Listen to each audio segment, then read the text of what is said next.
Kagulat World, buong Netherlands ginulat ng talunin ni Alexandra Alex Ella ang Dutch star na si Ariane Hartono sa ITF Great Britain 11A. Mula unang bola pa lang, ramdam na hindi ordinaryong performance ang dala ng Filipina sensation. Agresibo ang galaw niya sa baseline, kontrolado ang bawat rally at malinaw ang intensyon. Tanggalan ng ritmo ang mas veteranang si Hartono at ipakita na ang level niya ay umaakyat na papunta sa mas mataas na stage ng Pro Tour. Kahit mas sanay ang kalaban sa European conditions, hindi ito naging sagabal para kay Alex na naglabas ng kombinasyon ng depth, precision at shot variation na nagpaikot-ikot sa depensa ng Dutch favorite. Habang umuusad ang laban, mas lumalakas ang presensya ni Alex sa court. Kapag mahabang rally, siya ang lumalamang dahil sa disiplinadong footwork at smart patterns na pumipilit kay Hartono na umatras at mag-resorts sa defensive positions. Kapag kailangan maging agresibo, hindi siya nagdadalawang isip umatake sa open space. Sa mga pressure moments, lalo siyang tumitibay. Imbes na kabahan, nagiging mas kalmado ang kanyang decision-making at dito nahirapan ng todo ang kalaban na hindi makakuha ng momentum. Ang ganitong maturity, lalo sa isang international match, ay patunay na hindi na siya simpleng promising junior. Isa na siyang player na pwedeng gumawa ng damage sa kahit sinong pro sa draw. Sa Netherlands, mabilis kumalat ang balita. Hindi biro ang matalo sa sariling continental sphere, lalo na ng isang Filipina na kilala sa explosiveness at work ethic. Para sa local na fans, ito ay unexpected shock. Para sa tennis observers, ito ay malinaw na signal na may bagong umaangat na contender sa Asia na kayang manalo sa European soil. Para kay Alex, ito ay panalo na higit pa sa ranking points. Isa itong kumpirmasyon na tama ang direksyon ng kanyang laro, tama ang training program, at tama ang disiplina niyang isinusulong araw-araw. Ang tagumpay na ito ay isa na namang patunay sa patuloy na pag-angat ni Alex. Hindi lang Netherlands ang nayanig, pati ang international tennis community ay muling napalingon. At kung ganito ang kalidad na ipinapakita niya ngayon, hindi malayong mas malalaking pangalan pa ang magugulat sa kanya sa mga susunod na tournaments. Ang momentum ay malinaw na nasa kanya at bawat laban ay unti-unting nagbubukas ng mas malaking pintuan para sa Filipina tennis superstar in the making. Buong Netherlands ang nagulat sa matinding performance na ipinakita ni Alexandra Alex Ella matapos niyang dominahin si Ariane Hartono sa ITF Great Britain 11A. Hindi lang basta panalo ang ginawa ni Alex, literal niyang binura ang inaasahang home continent advantage ng Dutch star. Sa unang bola pa lang, ramdam mo na agad ang kakaibang focus ng Pinay. Walang segundo ang nasayang, walang rally ang tinakasan, at bawat galaw ay parang may malinaw na misyon. Kontrolin ang court, sirain ang teaming ni Hartono, at patunayan na ang kanyang antas ay hindi na pang developing pro kundi pang top contender na sa women's tennis circuit. Sa opening phase ng laban, sinubukan ni Hartono gamitin ang familiarity niya sa European court speed at ang mas malawak niyang experience sa Pro Tour. Pero dito ka mabibigla. Hindi umubra kay Alex. Gumamit ang Filipina ng deep topspin patterns na pumipilit kay Hartono umatras. At kapag una na niyang napalalim ang bola, automatic siyang nagta-transition papunta sa aggressibong positioning. Makikita mo sa footwork niya na pinag-aralan niya ang tendencies ng kalaban.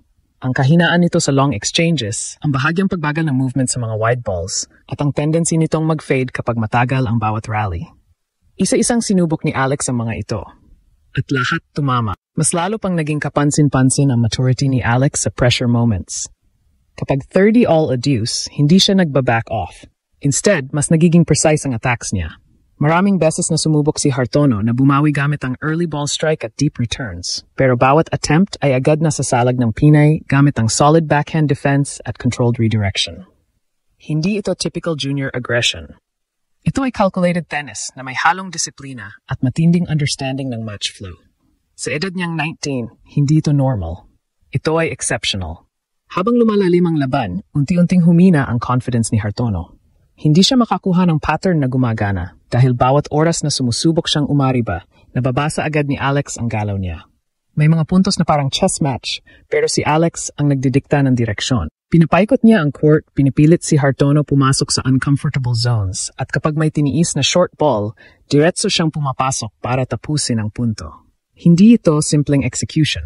Ito ay dominance sa tactical level. Ang Dutch crowd, na unang excited at kampante, biglang natahimik habang nagpapatuloy ang laban. Hindi sila makapaniwala na ganito kalakas at kaganado ang isang Filipina na naglalaro sa European territory. Pero, ang pinaka-shocking sa lahat ay ang demeanor ni Alex. Hindi nagmamadali, hindi nagpapanik, at hindi nagpapakita ng kahit anong pag-aalinlangan. Parang sanay na sanay siya sa ganitong klaseng high-pressure environment. Sa dulo, malinaw ang mensahe ng unang bahagi ng laban. Si Alexandra Ayala ay hindi na future star. Sa mga siya ay kasalukuyang powerhouse na kayang tumalo ng karamihan, hindi umatras si Alex kahit isang pulgada. At ang win na ito kontra Hartono ay simula lang ng mas malakas pang deklarasyon sa buong mundo ng tennis.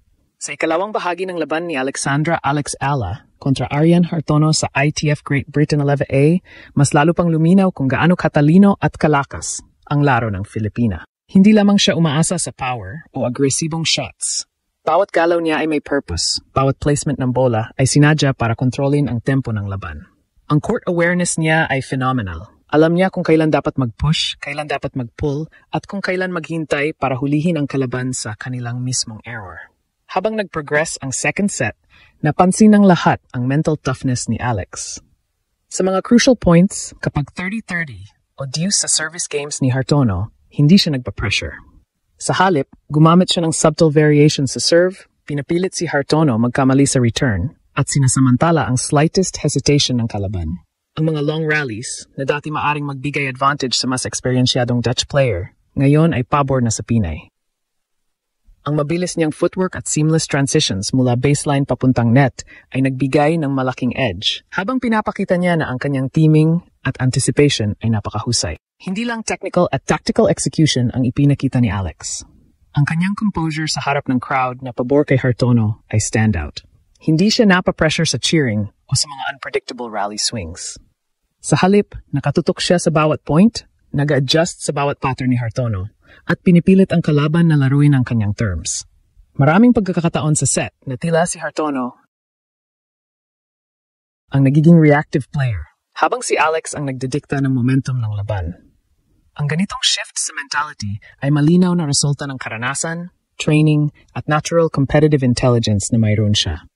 Sa mid to late stages ng second set, unti-unting lumawak ang gap. Ang mga forced errors ni Hartono ay dumarami, ang consistency ng shots ni Alex ay tumataas, at ang control ng match ay tuluyan ng napunta sa Pinay. Ang bawat short ball ay pinapaikot ni Alex sa court, ang bawat deep return ay naglalagay kay Hartono sa pressure, at ang bawat opening ay ginagamit niya para mabilis tapusin ang punto. Ang resulta ay clear. Ang second set ay naging showcase hindi lang ng kanyang skills, kundi ng kanyang advanced mental approach sa professional tennis. Ang panalo ni Alexandra Ayala sa ITF Great Britain 11A ay higit pa sa isang ordinaryong victory.